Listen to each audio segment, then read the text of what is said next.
नमस्कार. मी प्राध्यापक doctor SG. Khanapure. आपण मित्रांनो एक व्याख्यानमाला सुरू केलेलं आहे, ज्याचं नाव आहे सन 1976 पासून आदिवासी कोळी जमातीचे सर्व प्रश्न मुळासकट संपुष्टात आलेले आहेत. तर या मालेमधलं भाग 5 आपण बघतोय.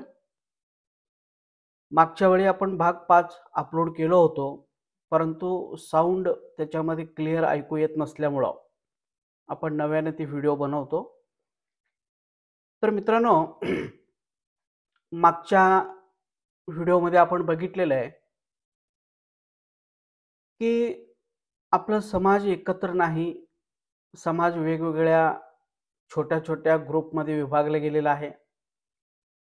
त्याच्यानंतर आमदार, खासदार, मंत्री किंवा शासन हे आपल्याला मदत करायला तयार नाही. आपण अनेक आंदोलन केलेलं आहे, परंतु ही लोकं आपल्याकडे लक्ष द्यायला तयार नाही. आणि त्यानंतर पडताळणी समित्या म्हणा, प्रांत म्हणा किंवा जे काही न्यायालय आहेत, हे सगळे लोकं आपल्याला टेक्निकल पॉइंटवरती आपले प्रकरण नाकारतात, अवैध करतात. त्यांचं म्हणणं असं आहे, की बाबा मिलिंद कटवाऱ्याप्रमाणे रीड ॲज इट इज हे प्रिन्सिपल तुम्ही फॉलो केला पाहिजे. म्हणजे मिलिंद कटवारेमध्ये असं सांगितलेलं आहे, की राष्ट्रपतींच्या यादीमध्ये जसे आहेत तसेच तुमचे 1950 पूर्वीची नोंदी पाहिजे किंवा ओल्डेस्ट नोंदी पाहिजे. राष्ट्रपतींच्या यादीमध्ये कोळी महादेव आहे, कोळी मल्हार आहे, कोळी ढोर आहे. असं जर असेल, टोकरे कोळी आहे, असं जर असेल, तर तुमच्याही यादीमध्ये कोळी महादेवच पाहिजे, कोळी मल्हारच पाहिजे. मगच तुम्हाला कास्ट सर्टिफिकेट आणि व्हॅलिडिटी मिळू शकतात. परंतु आपल्याला माहिती आहे, की इंग्रज काळामध्ये कायदे असल्यामुळं त्या कायद्याला अनुसरून आपले कोळी नोंदी झालेले आहे आणि संपूर्ण महाराष्ट्रामध्ये झालेले आहे. टी-एस-पीमध्ये सुद्धा कोळी आहेत, ओ-टी-एस-पीमध्ये सुद्धा कोळी आहेत. अगदी 95% नोंदी हे संपूर्ण महाराष्ट्रामध्ये कोळीच आहेत. कोळी महादेव, कोळी मल्हार, टोकरे कोळी अशा पद्धतीची नोंदी अतिशय कमी आहेत.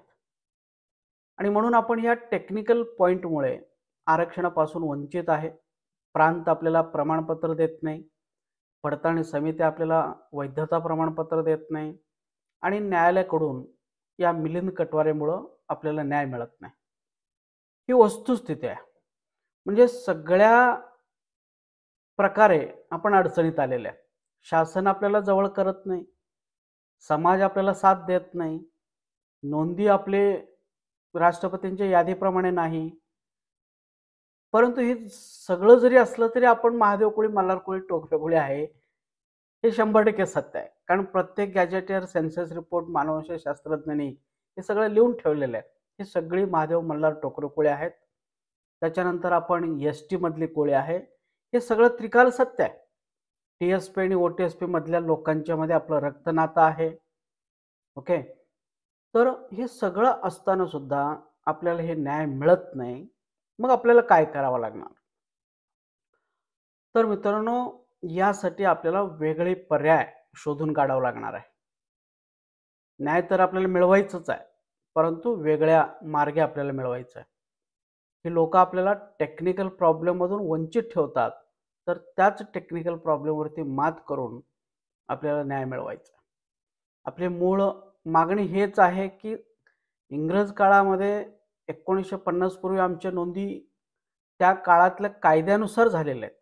कोळी म्हणून झालेल्या आहेत, ती कायद्यानुसार झालेलं आहे. आणि सेन्सस डिपार्टमेंटच्या अहवालानुसार कोळी नोंदी असल्या तरी आम्ही महादेव, मल्हार, टोकरे कोळीच आहे. त्यामुळं आम्हाला तुम्ही मिलिंद कटवारे लावू नका. जसं तुम्ही टी-एस-पीमध्ये कोळी नोंदीवरती देता, त्याच पद्धतीने आम्हाला सुद्धा कोळी नोंदीवरती द्या. हीच आमची मूळ मागणी आहे. परंतु ही प्रांत पडताळणी समित्या, शासन हे ऐकायला तयार नाही. आणि म्हणून आपण एक वेगळं मार्ग शोधून काढलेले आहे म्हणा. वेगळं मार्ग ऑलरेडी उपलब्ध आहे. परंतु त्या मार्गावरती आपण कधी विचार केलेला नव्हतो. तर ते म्हणजे 1976च्या यादीमध्ये कोळी 28 क्रमांकावरती आहे. आजसुद्धा आहे. त्यामुळं कोळी नोंदीवरून 1976 पासूनच आपल्याला कास्ट सर्टिफिकेट आणि व्हॅलिडिटी मिळायला पाहिजे होते. परंतु काही खोट्या पुरावे तयार करून राज्य शासनाने काही खोटे पुरावे तयार करून आपल्याला त्या राष्ट्रपतींच्या यादीपासून वंचित ठेवलेलं आहे. आरक्षणापासून वंचित ठेवलेलं आहे आणि आज त्या सगळ्या गोष्टी एक्सपोज झालेल्या आहेत, ओपन झालेल्या आहेत. आणि म्हणून इथून पुढच्या कालावधीमध्ये कोळी नोंदीवरनं कास्ट सर्टिफिकेट आणि व्हॅलिडिटी हे 100 नव्हे तर 1000 पटीने मिळणार. आणि पूर्वी ज्यांची कोळी नोंदीवरनं इनव्हॅलिड झालेले आहेत, ज्यांच्या कोळी नोंदीवरनं SVCचे प्रमाणपत्र देण्यात आलेलं आहे, कोळी नोंदीवरनं ज्यांना अधिसंख्य पदावरती वर्ग करण्यात आलेला आहे, कोळी नोंदीवरनं ज्यांना नोकरीतून काढून टाकण्यात आलेलं आहे. तर ह्या सगळ्या गोष्टी आता पुन्हा पूर्ववत येणार आहे. पुन्हा आपल्याला आपलं न्याय हे मिळणार आहे. हे 100% सत्य आहे. त्यासाठी आपण एक 7-8 व्हिडिओज बनवणार आहे. कदाचित ते 10-12 पण व्हिडिओज होतील. मला जसं वेळ मिळेल तसं मी बनवत जाईन. तर त्या सगळ्या व्हिडिओज तुम्ही व्यवस्थितपणे बघून घ्या.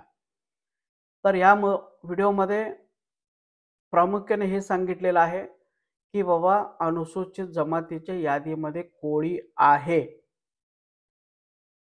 आणि कोळी आज अखेर असल्यामुळं आपल्याला कोळी नोंदीवरूनच कास्ट सर्टिफिकेट आणि व्हॅलिडिटी हे मिळणार. आणि त्याचबरोबर आपण बघणार आहे, की बाबा राज्य शासनाने किंवा केंद्र शासनाने एक कॉरिजंडम काढला होता, शुद्धीपत्रक काढलं होतं आणि त्या शुद्धीपत्रकाच्या आधारे आपल्याला ते वंचित ठेवत होते. परंतु ती शुद्धीपत्रक जे आहे, ते शुद्धीपत्रक हे इल्लीगल आहे, इनव्हॅलिड आहे. त्याचप्रमाणे जी मराठी भाषेमध्ये त्यांनी 28 क्रमांकावरती कोळी ढोर केले होते, तर ही कोळी ढोरसुद्धा इल्लीगल आहे, इनव्हॅलिड आहे. तर अशा पद्धतीने खोटे डॉक्युमेंट्स तयार करून शासनाने आपल्यावरती अन्याय केलेला आहे. परंतु आज ह्या माहितीच्या अधिकाराखाली सगळ्या गोष्टी आपल्या हातामध्ये मिळालेल्या आहेत आणि म्हणून आज शासनाला कोणत्याही परिस्थितीमध्ये कोळी नोंदीवरनं ह्या सगळ्यांना प्रमाणपत्र द्यावं लागणार आहे, हे सत्य आहे. त्याबद्दल आपण डिटेलमध्ये बघणार आहोत. त्याच्यानंतर की मी शेवटी ह्या व्हिडिओ एक 7-8 व्हिडिओच्या शेवटी एक निवेदन तुम्हाला देणार आहे. तो निवेदन संपूर्ण महाराष्ट्रामध्ये तुम्हाला द्यायचं आहे. सगळ्या प्रांतांना द्यायचं आहे. सगळ्या पडताळणी समित्यांना द्यायचं आहे आणि कोर्टामध्ये ते निवेदन सादर करायचं आहे आणि त्याला लागून सक्षम पुरावे तुम्हाला दिले जातील. हे सगळे व्यवस्थितपणे तुम्ही प्रत्येक अर्जाच्या मागे लावा. तिथून पुढं प्रांत म्हणा, पडताळणी समिती म्हणा, की तुमचे प्रकरण नाकारण्यास धाडस करणार नाही. त्यांना द्यावंच लागणार आहे. ओके. त्याच्यानंतर तुम्ही जर ते कोर्टामध्ये लावला, तर कोर्ट तुम्हाला कोळी नोंदीवरनं प्रमाणपत्र देणार म्हणजे देणार. तर अशा पद्धतीने आपण सगळं ह्या 7-8 व्हिडिओच्या माध्यमातून हे बघणार आहोत. तत्पूर्वी काही लोकांनी काही व्हिडिओज काही प्रश्न त्यांनी विचारलेले आहे. की आपण ज्यावेळी सांगितलं, की बाबा कोळी 28 क्रमांकावरती आहे, अनुसूचित जमातीची यादीमध्ये आहे आणि कोळी नोंदीवरनं कास्ट सर्टिफिकेट व्हॅलिडिटी मिळणार. असं आपण जेव्हा हा मुद्दा मांडलो समाजाच्या समोर, काही व्हिडिओज मी अपलोड केलो, तर त्यावेळेस समाजातले काही लोकं ते अभ्यासक असतील, वकील मंडळी असतील किंवा सर्वसामान्य माणसं असतील, तर त्यांच्या अभ्यासानुसार, त्यांच्या माहितीनुसार त्यांच्या डोक्यामध्ये जे प्रश्न उपस्थित झाले, ते प्रश्न त्यांनी विचारलेले आहे. या सगळ्या प्रश्नांचे उत्तर आपण शेवटच्या 1 किंवा 2 व्हिडिओमध्ये देणार आहे. परंतु आज आपण समजून घेऊ, की बाबा त्यांच्या डोक्यामध्ये काय प्रश्न आलेले आहेत. एकाने असं म्हटलेलं आहे, की पार्लिमेंटने काढलेले किंवा पार्लिमेंटने पार्लिमेंटमध्ये जे इंट्रोड्यूस झालं, ती जी ओरिजिनल बिल जे आहे, त्या बिलमध्ये सीरियल क्रमांक 28 वरती कोळी ढोर हे दाखवण्यात आलेलं आहे. आणि मग 1976च्या एसटीच्या यादीमध्ये कोळी कॉमा ढोर कसा येईल? खूप चांगला प्रश्न त्याने विचारलेला आहे. पार्लिमेंटमध्ये जेव्हा बिल इंट्रोड्यूस झालं 1976 मध्ये, त्यावेळी त्या बिलमध्ये सीरियल क्रमांक 28 वरती कोळी ढोर हे दाखवण्यात आलेलं आहे. परंतु लिस्टमध्ये कसं काय कोळी कॉमा ढोर येईल, असा त्यांचा प्रश्न आहे. त्याच्यानंतर आणखीन एकाने विचारलेलं आहे, कोळी कॉमा ढोरमध्ये कॉमा काढण्याबाबत कोणी शिफारस केले होते का? आणि संसदेने ते मान्य केले आहे का? याबाबत पुरावा द्या. की कोळी कॉमा ढोर मधला जो काही कॉमा आहे, तर ती कॉमा टाकण्यासाठी कुणी शिफारस केल्या होत्या का? कुठल्या तरी आमदारांनी, मंत्र्यांनी सांगितलं होतं का, की बाबा हे कोळी ढोरमध्ये कॉमा टाका, असं काही मागणी केली होती का? आणि तसं जर असेल, तर संसदेतली जी मागणी आहे ती आम्हाला द्या, असं एकाने विचारलेलं आहे. त्याच्यानंतर संसदेमध्ये कॉमा टाकण्याचे मान्य केले नसल्यास कॉमा काढण्यासाठी संसदेची मान्यता असण्याची गरज नाही. जर संसदेमध्ये कॉमा घालण्यासाठी जर कोणी मागणी केली नसेल, तर कॉमा काढण्यासाठी पण संसदेमध्ये मान्यता घेण्याचे काही कारण नाही, असं एकाने विचारलेलं आहे. त्याच्यानंतर कोळी कॉमा ढोर बाबत 1976 मध्ये संसदेमध्ये चर्चा झाली होती का? 1976 मध्ये कोळी कॉमा ढोर बाबत संसदेमध्ये चर्चा झाली होती का? तर झाली असेल तर त्याचा डिबेट द्या, असं एकाने म्हटलेलं आहे. त्यानंतर कोळी कॉमा ढोर हे कशाच्या आधारे आले आहे? त्याचे बिल नाही, तर कोळी कॉमा ढोर मधील कॉमा काढण्यासाठी बिल करण्याची आवश्यकता नाही. आता मुळात कोळी कॉमा ढोर त्या लिस्टमध्ये कशाच्या आधारे आलेले आहे, ह्याचं कुठेही बिल नाही. तर कोळी कॉमा ढोर मधले कॉमा काढण्यासाठी बिल करण्याची आवश्यकता नाही.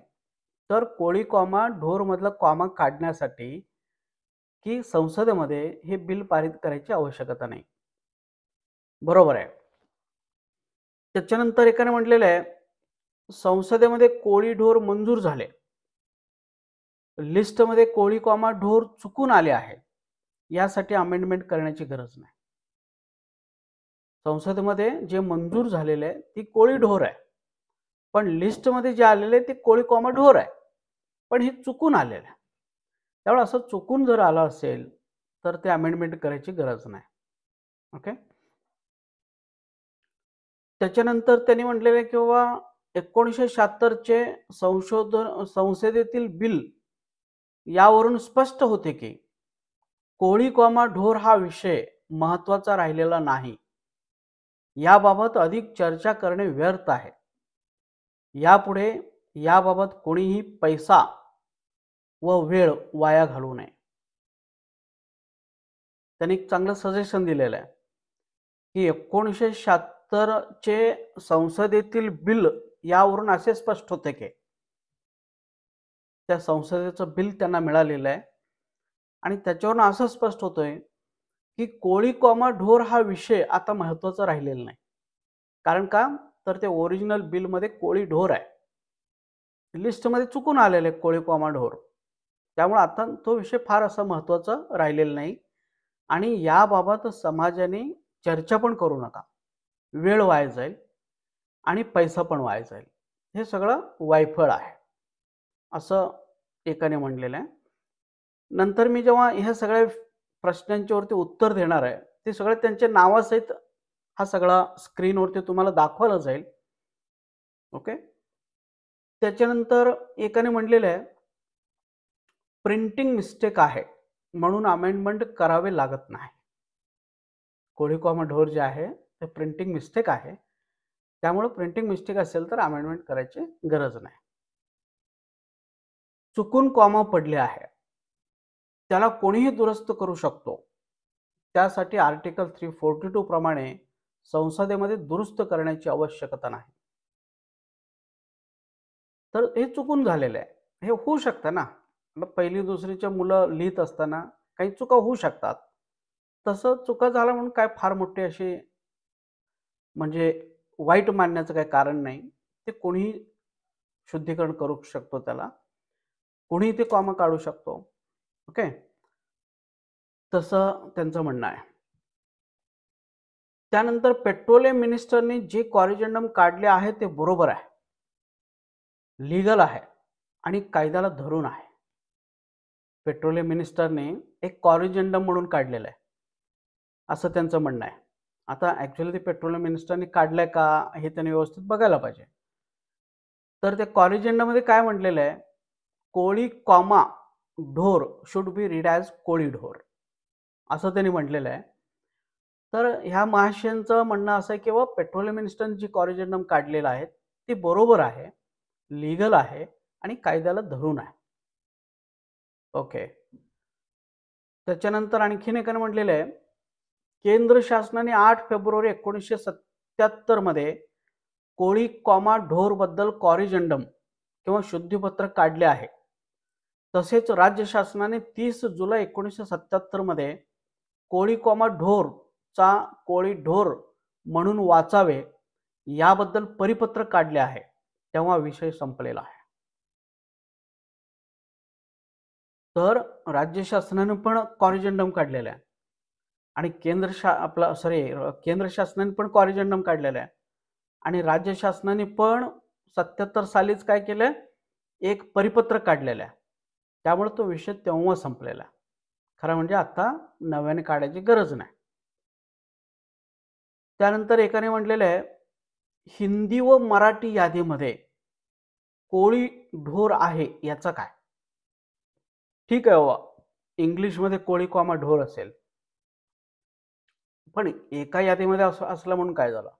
पण हिंदीमध्ये कोळी ढोर आहे 28 क्रमांकावरती, मराठीमध्ये कोळी ढोर आहे. मग ह्या 2 यादीमध्ये कोळी ढोर आहे.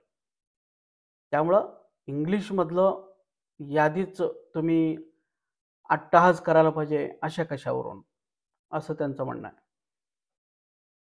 त्याच्यानंतर एकाने म्हटलेलं आहे, 1950, 1956 आणि 1960 मध्ये अनुक्रमांक 12 वर कोळी ढोर आहे. मग 1976 मध्ये अचानक कोळी कॉमा ढोर कसा आला? 1950, 1956 आणि 1960 ची यादी होते आणि ती यादीमध्ये अनुक्रमांक 12 वरती कोळी ढोर आहे.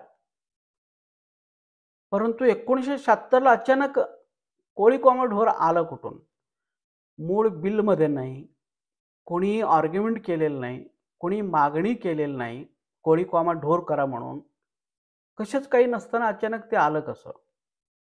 हे एक त्यांचा प्रश्न आहे. त्याच्यानंतर आणखीन एकाने म्हटलं की 1967 मध्ये ओबीसीच्या यादीमध्ये 78 क्रमांकावरती कोळी आहे. मग एसटीच्या यादीमध्ये 28 क्रमांकावर कोळी कसा येईल? बरोबर आहे. 78 म्हणजे ओबीसीच्या यादीमध्ये 78 क्रमांकावरती कोळी आहे. मग नंतर 76 मध्ये 28 क्रमांकावरती कोळी कसा येईल? म्हणजे एक जात किंवा एक जमात ह्या 2 ठिकाणी कसं असू शकेल, असं त्यांचं म्हणणं आहे. त्यानंतर एसव्हीसीच्या यादीमध्ये कोळी आहे, मग एसटी मध्ये कसा येईल? पुन्हा एकाने विचारलं. ओबीसी ठीक आहे, पण एसव्हीसी मध्ये आता सध्या पण कोळी आहे. मग एसटी मध्ये कसं टाकेल? एसटी मध्ये कसं असेल? त्याच्यानंतर एकाने म्हटलं किंवा ढोर एससी मध्ये पण आहे आणि तुम्ही जर एसटी मध्ये पण आहे म्हणत असेल तर ढोर दोन्ही ठिकाणी कसं येईल? बरोबर आहे. एससी मध्ये ढोर आहेच आणि जर तुम्ही म्हणत असाल 28 क्रमांकावरती एसटी मध्ये पण ढोर आहे, पण एक जात असं 2 कसं असेल? एकतर ढोर 2 प्रकारचे असतील, नाहीतर एकच ढोर असेल तर मग 2 ठिकाणी कसं येणार? असं एकाने प्रश्न विचारलेला आहे. त्याच्यानंतर कोळी ओबीसी मध्ये आहे, ढोर एससी मध्ये आहे, मग कोळी ढोर एसटी मध्ये कसा? एकच जात 2 ठिकाणी असू शकत नाही. बघा, केवढं छान त्याने विचारलंय. कोळी ओबीसी मध्ये आहे, बरोबर. ढोर एससी मध्ये आहे, बरोबर. मग कोळी ढोर एसटी मध्ये कसं येईल? एकदम बरोबर. त्याच्यानंतर एकाने विचारलं, जर एसटीच्या लिस्टमध्ये सिरियल क्रमांक 28 वरती ढोर असल्यास ढोर लोकांना सुद्धा एसटीचे प्रमाणपत्र मिळणार का? छान प्रश्न आहे. एसटीच्या लिस्टमध्ये तुम्ही म्हणताय ढोर आहे, जर ढोर असेल तर ढोर लोकांना एसटीचे प्रमाणपत्र मिळणार का? तिकडे एससी मध्ये पण आहेत आणि इकडे एसटी मध्ये पण आहेत. मग ढोर लोकांनी जर उद्या एसटी साठी अर्ज केला तर मिळणार का? छान प्रश्न आहे. त्यानंतर एकाने म्हटलं की कोळी ढोर जमात अस्तित्वात आहे की नाही? तुम्ही जर म्हणत असाल कोळी वेगळा आहे आणि ढोर वेगळा आहे, मग कोळी ढोर गेला कुठं? कोळी ढोर जमात तर आहे की नाही महाराष्ट्रामध्ये? अस्तित्व आहे की नाही? ओके, बरोबर क्वेश्चन आहे. कोळी एसटीच्या लिस्टमध्ये असेल तर कोळी नोंदीवरून आतापर्यंत किती वैधता प्रमाणपत्र मिळाले? कोळी जर एसटीच्या लिस्टमध्ये असेल 1977 पासून, तर आज अखेर कोळी नोंदीवरून किती प्रमाणपत्र मिळाले महाराष्ट्रामध्ये? त्याचा हिशोब तुम्ही द्या, असं एकाने म्हटलेलं आहे. त्याच्यानंतर 2 माणसांच्या मधला हा संवाद आहे.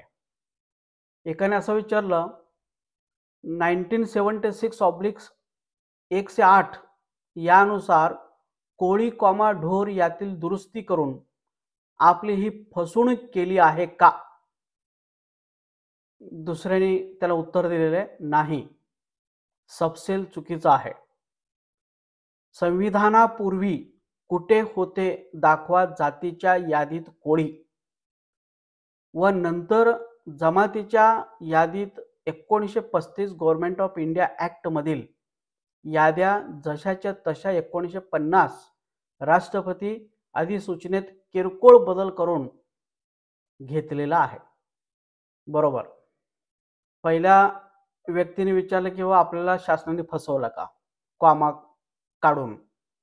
दुसरा बहुतेक हे अभ्यासक असणार, त्याने असं म्हटलेले नाही, सबसेल चुकीचा आहे. तर संविधानामध्ये कधीतरी कोळी होती का एसटीच्या लिस्टमध्ये? 1935 मध्ये जी काही यादी तयार झाली त्याच यादी 1950 मध्ये आलेल्या आहेत. तर 35 मध्ये कोळी नाही, 50 मध्ये नाही, बरोबर, 56 मध्ये नाही, 60 मध्ये नाही, मग हे 1976 मध्ये डायरेक्ट कसं काय आला, असं एकाने विचारलं. म्हणून ते सबसेल चुकीचं आहे असं म्हणलेलं आहे. त्यानंतर कोळी अनुसूचित जमातीमध्ये आहे हे डोक्यातून काढून टाका. ओके, असं त्यांनी चांगला सल्ला दिलेला आहे. त्याच्यानंतर कोळी ढोर हा विषय कोर्टासमोर 2 मिनिटांमध्ये नष्ट होतो, टिकणार नाही. म्हणून कोळी कॉमा ढोर या संकल्पनेतून बाहेर येणे आवश्यक आहे. बघा, कोळी कॉमा ढोर हा विषय कोर्टासमोर 2 मिनिटांमध्ये टिकणार नाही, नष्ट होतो. आणि म्हणून कोळी कॉमा ढोर या संकल्पनेतून, भ्रमातून बाहेर येणे आवश्यकता आहे, असं एक मानसशास्त्रीय सल्ला त्याने दिलेला आहे. त्याच्यानंतर कोळी अनुसूचित जमातीत असल्यास कोळी ढोर ही जात नष्ट होईल. मग कोळी ढोर म्हणून ज्यांनी प्रमाणपत्र घेतले आहेत त्यांचं काय होईल?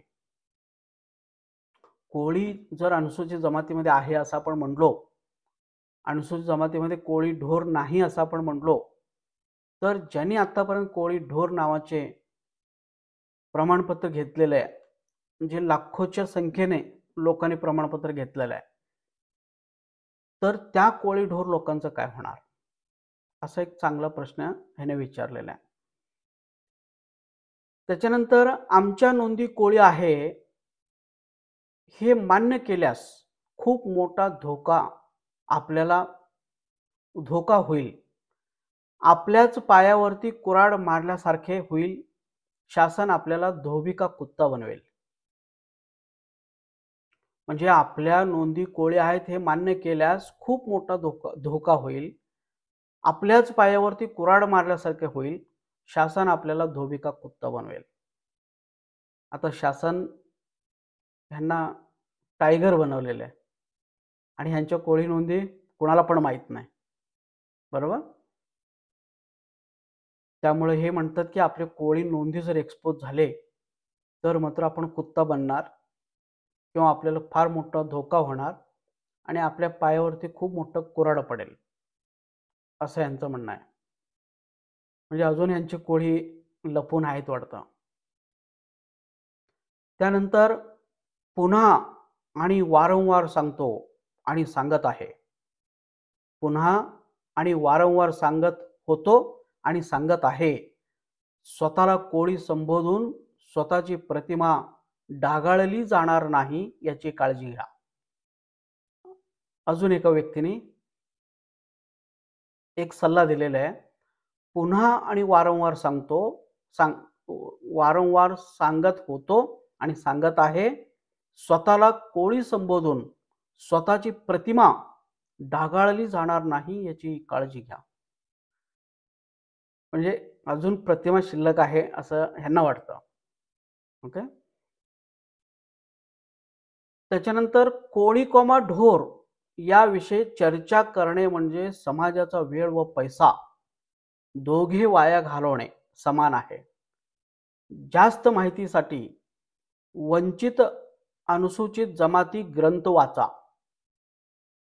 एकाने सल्ला दिलेला आहे की कोळी कोमा ढोर या विषयावरती चर्चा करणे म्हणजे समाजाचा वेळ आणि पैसा हे दोन्ही वाया जातं. त्यासाठी तुम्ही वेळ आणि पैसा वाचवायचा असेल तर तुम्ही वंचित अनुसूचित जमातीचे ग्रंथ वाचा, असं एक सल्ला आहे. त्याच्यानंतर एकाने म्हटलेलं आहे, आपला काही स्वयंघोषित अभ्यासक आपला काही स्वयंघोषित अभ्यासक, मार्गदर्शक, नेते, निमंत्रक, नियंत्रक सांगतात म्हणून उगाच काल्पनिक बिनबुडाची विधाने आणि मोघम कयास बांधू नये. याने सामाजिक नुकसान होते आहे. आपला काही स्वयंघोषित अभ्यासक, मार्गदर्शक, नेते, निमंत्रक, नियंत्रक सांगतात म्हणून उगाच काल्पनिक बिनबुडाची विधाने आणि मोघम कायास बांधू नये. याने सामाजिक नुकसान होतं. खूप छान सल्ला याने दिलेला आहे. त्याच्यानंतर सूर्याला सूर्य त्याच महाशयाने लिहिलेलं आहे. सूर्याला सूर्य म्हणणे आणि चंद्राला चंद्र म्हणणे योग्य व बरोबर आहे. पण जर कोणी व्यक्ती चंद्राला सूर्य किंवा सूर्याला चंद्र म्हणत असेल तर अशा व्यक्तीस काय संज्ञा लावावी लागेल याचा विचार करा. बघा, यमक जुळवून ह्यांनी सांगितलेलं आहे. सूर्याला सूर्य म्हणणे आणि चंद्राला चंद्र म्हणणे योग्य व बरोबर आहे. पण जर कोणी व्यक्ती चंद्राला सूर्य किंवा सूर्याला चंद्र म्हणत असेल तर अशा व्यक्तीस काय संज्ञा लावावी लागेल याचा विचार करा. ते विचार करायला पण सांगितलेलं आहे. त्याच्यानंतर प्रश्न संपले. अजून काही प्रश्न असतील तर व्हिडिओच्या खाली टाका. ओके. तर मित्रांनो, हे वेगवेगळ्या ग्रुपवरती काही लोकांनी विचारलेले प्रश्न आहेत. हे सगळे प्रश्न जरी बालिश वाटत असले, एकदम बालिशपणाचे, लहान मुलं जसं विचारतात तशा पद्धतीचे हे प्रश्न जरी वाटत असले तरी ह्या प्रश्नांना उत्तर देणं महत्त्वाचं आहे. त्याशिवाय अनेक लोकांचे ह्याच्यातनं समाधान होणार नाही. कारण ज्यांनी प्रश्न विचारलं नाही, त्यांनी तर ह्याच्यावरती बोलणंच मूर्खपणाचं आहे, असं त्यांनी समजलेलं आहे. कोळी ढोरवरती बोलणंच मूर्खपणाचं आहे, असं त्यामुळे समजून प्रश्नच विचारला नाही. आता ह्या ज्या लोकांनी प्रश्न विचारलेला आहे, ते दोन्हीकडे आहे. हे कदाचित असू पण शकेल आणि नसू पण शकेल. ह्या मूडमध्ये असून त्यांनी प्रश्न विचारलेला आहे. पण ज्यांनी एकही प्रश्न विचारलेला नाही, त्यांना 100% कॉन्फिडंट आहे, की 28 क्रमांकावरती कोळी नाही आहे, ती कोळी ढोर आहे. त्यामुळे त्यांनी प्रश्न विचारून टाईमपास करण्याच्या भानगडीत त्यांनी पडलेले नाही. तर मित्रांनो, हे सगळे प्रश्न हे बालिश आहेत. अगदी लहान मुलांच्या डोक्यामध्ये जे प्रश्न यायला पाहिजे, ते प्रश्न या लोकांच्या डोक्यामध्ये आलेले आहेत. या सगळ्या प्रश्नांची उत्तर आपण अतिशय व्यवस्थितपणे पुराव्यासहित 1 किंवा 2 व्हिडिओमध्ये आपण देऊ आणि एका वाक्यात सुद्धा ह्या सगळ्या प्रश्नांना संपवता येतं. एकच वाक्यात ह्या सगळ्या प्रश्नांची उत्तर संपवता येतं. तरी सुद्धा आपण व्यवस्थितपणे त्यांना प्रत्येक प्रश्न एक करून त्या प्रश्नकर्त्यांचे नाव आणि ते प्रश्नकर्ते विचारलेले प्रश्न हे शेवटी हे सगळा जो डाटा आहे, सगळा डाटा संपल्यानंतर आपण शेवटी ते घेऊ. ओके. परंतु हे प्रश्न जे आहेत, हे प्रश्न आपण अ, घेण्यापूर्वी किंवा मांडण्यापूर्वी, विचारण्यापूर्वी, की या लोकांनी थोडंसं तरी विचार करायला पाहिजे होता, की बाबा कोळी कॉमा ढोर ही कॉरिजेंडम जे आहे, हे कुणी काढलेलं आहे? हे कोणत्या डिपार्टमेंटमधून निघालेलं आहे? आणि ते डिपार्टमेंट जबाबदारी घ्यायला तयार आहे का? आम्हीच ते कोरिजेंडम काढलो, असं म्हणायला कुठलं डिपार्टमेंट केंद्राचा, राज्याचं तर सोडूनच द्या विषय. केंद्राचं कोणतं डिपार्टमेंट असं तयार आहे, की हे एक हात वर उचलून सांगते, की आम्ही हे कोरिजेंडम काढलेलं आहे. परंतु आर-टी-आयच्या खाली आम्ही जेव्हा प्रश्न विचारलं, त्यांनी एक नाही दोन्ही हात वर उचललेले आहेत. ह्या कोरिजेंडमबद्दल सगळी डिपार्टमेंटनी दोन्ही हात वर उचललेले आहे. त्याच्यानंतर ह्या प्रश्नकर्त्याने हे प्रश्न विचारण्यापूर्वी त्यांनी हे विचारलं पाहिजे होतं स्वतःला, की बाबा संविधानामध्ये आर्टिकल 342 हे आपल्याला लागू आहे. क्लॉज 1 आणि क्लॉज 2 असे 2 क्लॉज आहेत. हे क्लॉज आपल्याला लागू आहेत. आणि ह्या क्लॉजमध्ये कॉरिजेंडम काढण्याचं किंवा ऑर्डिनन्स काढण्याचं किंवा कुठली नोटिफिकेशन काढण्याचा अधिकार आणि त्या राष्ट्रपतींच्या यादीमध्ये बदल करण्याचा अधिकार कोणाला आहे का? शुद्धीकरण करण्याचा अधिकार आहे का? हे ह्याने स्वतःला प्रश्न विचारला पाहिजे होता. त्याने विचारलं नाही. फक्त छापलेलं आहे, गॅजेटमध्ये छापलेलं आहे. आता कोणी छापलं, कुठून छापलं, का छापलं, ते लीगल आहे, इल्लीगल आहे, त्याच्या खाली कोणाची सही आहे, कुठली डिपार्टमेंट आहे, त्याचं नोटिंग आहे का, अप्रूव्ड बाय पार्लमेंट आहे का, अप्रूव्ड बाय राष्ट्रपती आहे का, ह्याचा काही विचार न करता मुळातच ती तरतूद आहे का कॉरिजेंडमची कायद्यामध्ये, याचा काही न विचार करता फक्त छापला म्हणून आपण त्याच्यावरती प्रिंटेड मटेरियल आहे म्हणून आपण त्याच्यावरती 100% विचार म्हणजे विश्वास ठेवून अशा पद्धतीचे बालिशपणाचे प्रश्न आपण विचारतो. त्याच्यानंतर ही प्रश्न विचारण्यापूर्वी तुम्ही स्वतःला असं प्रश्न विचारला पाहिजे होतं, की ही कॉरिजेंडम काढण्याचा अधिकार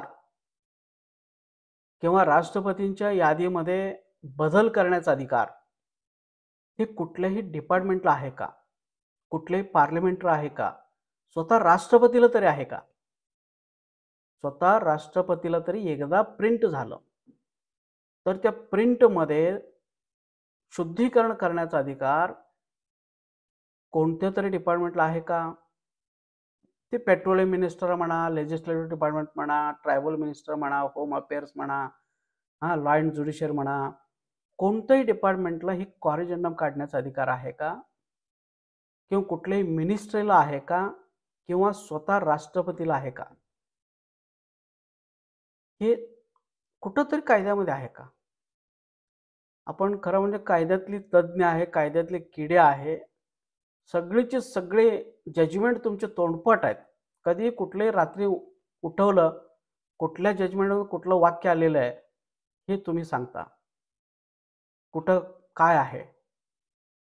परंतु हे थोडंसं आपण विचार करायला पाहिजे होतं, की बाबा शुद्धीकरणाचा अधिकार कोणाला आहे का? आपण न विचार करता कसंही लहान लहान मुलासारखा प्रश्न विचारा सुटलो. त्याच्यानंतर ठीक आहे, कॉरिजेंडम काढलं. पण कॉरिजेंडम काढल्यानंतर ती कॉरिजेंडम फक्त एक डिपार्टमेंट काढून चालतंय का? एक मिनिस्ट्री काढून चालतंय का? का त्याला पुन्हा पार्लमेंटमध्ये अमेंडमेंट करायला पाहिजे? त्याच्यावरती आपलं प्रेसिडेंटचा अप्रूव्ह असायला पाहिजे. ह्याच्याबद्दल पण थोडा विचार करायला पाहिजे. ही कॉरिजेंडम लीगल आहे का? व्हॅलिड आहे का? कायद्यामध्ये टिकणार आहे का? हे खरं आहे का? जेन्युइन आहे का? ह्याच्याबद्दल आपण काही न विचार करता फक्त तिथं प्रिंट झाला. बस प्रिंट झालं 100% सत्य आहे ते. असं आपण मानून चाललेलं आहे. हे बरोबर नाही. त्यानंतर तुम्ही प्रश्न विचारण्यापूर्वी हेही विचारलं पाहिजे होतं, की मराठीची जी यादी बनवलं गेलेली आहे महाराष्ट्रामध्ये, जिथं अनुक्रमांक 28 वरती कोळी ढोर आहे. तर ह्या कोळी ढोर हे जे त्यांनी केलं, तर हे कुणी केलं? का केलं? लीगल आहे का? आज कोणी जबाबदारी घ्यायला तयार आहेत का? आम्हीच केलो असं सांगायला कुठला डिपार्टमेंट तयार आहे का? ह्याच्याबद्दल सुद्धा आपण विचारलं पाहिजे होतं. मूळ इंग्रजी लिस्टमध्ये कोळी कॉमा ढोर आहे आणि मराठीमध्ये कोळी ढोर करण्यात आलेला आहे. आपण डोळे बंद करून तो प्रांत सांगतो लिस्टमध्ये कोळी ढोर आहे, पडताळणी समिती सांगता लिस्टमध्ये कोळी ढोर आहे. त्यामुळे आपण पण ते मान्य करतो. पण त्याची व्हॅलिडिटी तुम्ही तपासलं का? त्याचं जो काही लिगॅलिटी तुम्ही तपासलेला आहे का? तपासलं असता तर तुम्ही अशा बालिशपणाचे प्रश्न विचारला नसता. तर मित्रांनो, हे सगळे प्रश्न एका वाक्यामध्ये आपल्याला संपवता येतात. एकच वाक्यामध्ये हे सगळ्या प्रश्नांची उत्तर तुम्हाला देता येतील. परंतु परंतु त्या सगळ्या प्रश्न सुटसुटीत करून, व्यवस्थितपणे त्याला पुरावे जोडून तुम्हाला हे सगळे कमीत कमी 2 व्हिडिओज लागतील त्याला. त्या 2 व्हिडिओजमध्ये समजून सांगितलं जाईल. ठीक आहे, तुमच्या प्रश्नांचा आपण घेऊ नंतर. तर मित्रांनो, की प्रश्न नेहमी विचारत असताना थोडंसं व्यवस्थितपणे विचार करून विचारा. कारण ह्या प्रश्न विचारत असताना आपली पण त्याच्यामध्ये इज्जत जाणार आहे. की बाबा हा माणूस अमुक म्हणतो, ओके, आणि इतकं साधा प्रश्न विचारतो आणि ह्याला काही कायदा पण माहीत नाही, ह्याला काही जजमेंट माहीत नाही, असं लोकं आपल्या आजूबाजूचे लोकं बोलायला लागतील. त्यामुळे कोणतेही सार्वजनिक प्रश्न विचारण्यापूर्वी थोडंसं त्याच्यामागचं अनेक वेळा विचार करा. विचार करून मग प्रश्न तुम्ही उपस्थित करत चला. उगीच आपण टाईमपास म्हणून कुठलेही प्रश्न विचारू नका. ठीक आहे. तर मित्रांनो, इथून पुढे एक 8 ते 10 म्हणा तुम्ही, 8 ते 10 व्हिडिओज मला जसं वेळ मिळेल तसं मी व्हिडिओज टाकत राहीन. कमीत कमी एक 2-3 दिवसातनं एक व्हिडिओ मी टाकत राहीन. तर हे सगळे व्हिडिओज तुम्ही व्यवस्थितपणे बघा आणि आपला प्रश्न हे कोळी नोंदीवरनं सुटलेला आहे, हे तुम्ही 100% खात्री बाळगा. आता बाकीचं तुमचा शेजारी काय बोलतो, त्याला किती नॉलेज आहे, काय बडबडतो, त्याला नेमकं काय करायचंय, त्याला काय साध्य करायचं आहे, हा सगळा वेगळा विषय आहे. परंतु मी तुम्हाला सांगतो, कोळी नोंदीवरनं प्रश्न सुटलेला आहे. तुम्हाला कास्ट सर्टिफिकेट व्हॅलिडिटी मिळणार म्हणजे मिळणार. तुमचे आत्तापर्यंत जे काही नुकसान झालेलं तो सगळं नुकसान सुद्धा मिळणार. हां, फक्त खानापूर एकटंच काही करू शकत नाही.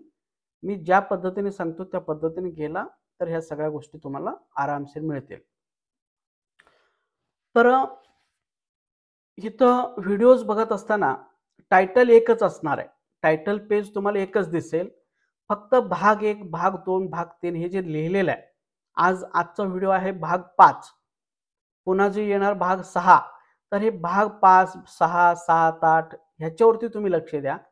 कारण ते जे बघून किंवा त्या कव्हर पेज बघून आपल्याला वाटणार हे व्हिडिओ मी बघितलेलेच ऑलरेडी. पण ॲक्चुअली दिसताना ते सगळं एकच दिसणार. फक्त भागमध्ये बदल होणार आहे. हे तुम्ही लक्षात घ्या. तर सगळे व्हिडिओ क्रमाने बघायचा आहे. तुम्ही जर मागचा व्हिडिओ न बघता आत्ताचा जर बघितला तर आता मी काय बोलतो हे तुम्हाला समजणार नाही. आणि आत्ताचा व्हिडिओ न बघता तुम्ही 6व्या नंबरचा व्हिडिओ डायरेक्ट बघितला तरी सुद्धा 6व्या नंबरचा व्हिडिओ तुम्हाला समजणार नाही. म्हणून सगळे व्हिडिओ क्रमाने बघितला तर मात्र तुम्हाला हा सगळा विषय व्यवस्थितपणे समजेल आणि तुमची खात्री होईल की आपला प्रश्न मिटलेला आहे. ओके. तर व्हिडिओ पूर्ण बघा, अर्धवट बघू नका. अर्धवट बघितल्यानंतर तुम्हाला काही कळणार नाही कारण प्रत्येक मुद्दे एकमेकांशी लिंक असतात. ओके. त्याच्यानंतर एकच व्हिडिओ ऐकून लगेच मत व्यक्त करू नका. एकच व्हिडिओ ऐकला आणि लगेच त्याच्या खाली किंवा ग्रुपमध्ये काहीतरी आपलं मत व्यक्त केलं असं करू नका. कारण अजून जे येणारं बाकीचे जे व्हिडिओज आहेत ते फार महत्त्वाचे आहेत. आता आपले जस्ट कव्हरेज इंट्रोडक्शन चालू आहे. उद्या सुद्धा एक इंट्रोडक्शनचाच व्हिडिओ होईल 6 नंबरचा. ओके. आणि 7, 8, 9 पासून व्हिडिओ जे आहेत ते महत्त्वाचे व्हिडिओज असणार आहेत. शेवटपर्यंतचे सगळे महत्त्वाचे व्हिडिओज असणार आहेत. परंतु त्या व्हिडिओ समजायला तुम्हाला सगळे पहिल्यापासून सगळे व्हिडिओज बघणं गरजेचं आहे. ओके. तुमच्या डोक्यामध्ये काही प्रश्न असतील तर त्या व्हिडिओच्या खाली प्रश्न विचारा. जय आदिवासी, जय राघोजी, जय भांगरेजी हा थोडं बाजूला ठेवा आणि त्या व्हिडिओबद्दल किंवा तुमच्या मनामध्ये जे काही प्रश्न निर्माण झाले त्या प्रश्नाबद्दल तिथं खाली प्रश्न विचारा. टाईप करा. म्हणजे मला पुन्हा त्या प्रश्नांना उत्तर देता येईल वेगळ्या एखादा व्हिडिओमध्ये. ओके. तर पुन्हा मी सांगतो बरेचसे लोक मेसेज करतात, कॉल करतात, सर तुमचा व्हिडिओ मला पाठवून द्या, वैयक्तिक मला पाठवून द्या. अरे किती लोकांना वैयक्तिक म्हणून पाठवून द्यायचं? मी तुम्हाला सांगितलेलं आहे साधा सोपा आहे. एकतर ग्रुपमध्ये अपलोड होतात त्या ग्रुपमधले व्हिडिओज बघा. नसेल तर तिथं त्या व्हिडिओच्या खाली सबस्क्राईब म्हणून एक बटन आहे. त्याला तुम्ही क्लिक केला आणि शेजारी तिथं एक बेलसारखं एक बटन आहे त्याला क्लिक करा. म्हणजे ज्यावेळी मी अपलोड करेन त्यावेळी आपोआपच तुमच्या स्वतःच्या मोबाईलमध्ये येईल ते. तुम्हाला कुठल्याही ग्रुपमध्ये बघण्याची गरज नाही किंवा मला फोन करायची गरज नाही. आपोआपच तुमच्या मोबाईलला ती येईल. ही सिस्टीम आहे. तर त्या पद्धतीने तुम्ही करू शकता. तर हे व्हिडिओ शक्यतो सगळ्या ग्रुपवरती पाठवा, सगळ्या व्यक्तींच्या पर्यंत पाठवा, सगळ्या समाज बांधवांच्या पर्यंत पाठवा. कारण प्रत्येकांना हे माहीत होणं गरजेचं आहे. आपल्याला शासन कसं फसवलं आणि इथून पुढे आपल्याला कसं न्याय मिळणार आहे. ओके. तर मित्रांनो कोणाला काही प्रश्न विचारायचा असेल तर प्रश्न तुम्ही त्या खाली टाकाच. त्याचं उत्तर तुम्हाला पुढच्या व्हिडिओमध्ये दिले जातील किंवा पर्सनली तुम्हाला काही विचारायचं असेल, पर्सनल म्हणजे माझ्या मुलाचं, माझ्या मुलीचं असलं नव्हे किंवा ह्या विषयाबद्दल काही विचारायचं असेल तर मला 89 75 75 50 99 89 75 75 50 99 याच्यावरती तुम्ही मला कॉल करू शकता आणि तुमचा जो काही डाऊट असेल ते डाऊट मला विचारू शकता. तर पुढच्या भागामध्ये म्हणजे व्हिडिओ क्रमांक 6 मध्ये आपण बघणार आहोत की कोळी या आदिवासी जमातीला अनुसूचित जमातीच्या यादीमध्ये का समाविष्ट करण्यात आलेले आहे. कोळी या आदिवासी जमातीला अनुसूचित जमातीच्या यादीमध्ये का समाविष्ट करण्यात आलेले आहे. याचे काही महत्त्वाचे मुद्दे आपण बघू आणि कुठल्याही एका व्हिडिओने तुम्ही लगेच मनामध्ये डाऊट उत्पन्न करू नका. सगळं व्यवस्थित बघा, शेवटपर्यंत बघा. आपोआपच तुमच्या मनातल्या सगळ्या प्रश्नांची उत्तर तुम्हाला सापडतील आणि तुम्हाला समजेल की बाबा आपला प्रश्न पूर्णपणे सुटलेला आहे. ओके. थँक्यू. धन्यवाद. लवकरच आपण भेटू व्हिडिओ क्रमांक 6 कोळी या आदिवासी जमातीला अनुसूचित जमातीमध्ये समाविष्ट करण्यामागील विविध कारणे. ओके. धन्यवाद.